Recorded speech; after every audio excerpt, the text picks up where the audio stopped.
టీవీలా cricket వస్తుంటే అబ్బా గా బాల్ ఇట్లా ఆడితే మంచిగుండు, గా షాట్ అట్లా కొడితే బాగుండు అంటుంటారు. కోచులు సుత ఇట్లా ఆడాలి అట్లా ఆడాలని చెప్తుంటారు. ఆయన దానికి నువ్వే ఆడు అని మైదానంలోకి దింపినామనుకో అప్పుడు తెలుస్తుంది వాళ్ళకు ఎంత తిప్పలుంటుందో. ఆడేటోళ్లకు సలహాలు ఇచ్చుడు మస్తు ఈజీ, కానీ ఆడుడే చాలా కష్టమైన పని. గీ ముచ్చట జరంత అటిటుగా ఇప్పుడు అర్థం కావచ్చు గీ సారుకు. మన మంత్రం మనకు వారదన్నట్టు ప్రశాంత్ కిషోర్ గారి సలహాలు ప్రశాంత్ కిషోర్ పార్టీకి పనిచేయాలి.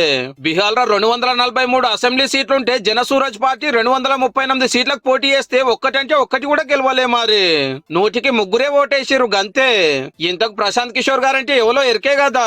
రాజకీయంలో రేపేమైతుందో ఇయాలనే తెలుసుకుంటాడు. పార్టీలను పవర్లకు తెచ్చే ఖతర్నాక్ ప్లాన్ లేస్తాడనే పేరు పోయిండు పీకే. అప్పట్లో బీజేపీని ఢిల్లీలో కేజ్రీవాల్ సార్ కు, మహారాష్ట్ర ఉద్ధవ్ సార్ కు, తమిళనాడులో స్టాలిన్ సార్ కు, బీహార్ లో నితీష్ సార్ కు, బెంగాల్లో మమతమ్మకు, ఆంధ్రాలో జగనన్నకు సలహాలు ఇచ్చిన తోపు మన కేసీఆర్ సార్ కూడా గుత్తకు మాట్లాడుకున్నాడు. గాని ఏమైందో మరి నడిమిట్లనే వెళ్ళిపోయిండు. ఏహే నా దిమాక్ అంతా ఖరాబ్ చేసుకుని ఎవరెవరినో సీఎంలను చేసుడేంది. నేనే ఒక పార్టీ పెట్టి నేనే ముఖ్యమంత్రి అయితాని ఏడాదిన్నర కిందట బీహార్ జనసూరజ్ పార్టీ పెట్టిండి అన్నట్టు.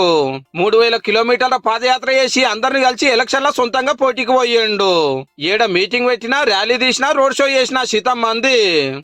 చూసుకోండి గెలిస్తే 10 సీట్లు లేదంటే అల్కగా 150 సీట్లు అనుకొచ్చిండు ఈ జోష్ చూసి. అయితే పీకే గారు ఏడ నిలబడలే గాని రాష్ట్రమంతా లీడర్లను దింపితే ఒక్క ఎమ్మెల్యే కూడా అసెంబ్లీకి రాలే. అధ్యక్షుల వారే పోటీ చేయకుంటే ఇక పార్టీని ఎట్లా నమ్మాలి అనుకున్నారో ఏమో మరి. కుల రాజకీయాలకు అడ్డా లేకుండా బీహార్ కులాలు లేని రాజకీయం తెస్తామంటే పబ్లిక్ కు నచ్చనట్టు ఉంది. అభివృద్ధి ఎట్లా ఇయ్యాలనో ఎన్నో చెప్పిండు గాని హామీల మేనిఫెస్టో ఇయ్యలేదట. ప్రచారం అంటే ప్రశాంత్ కిషోర్ సుట్టే నడిచింది గాని ఊళ్ళలో పార్టీకి కమిటీలు ఇయ్యలేదట.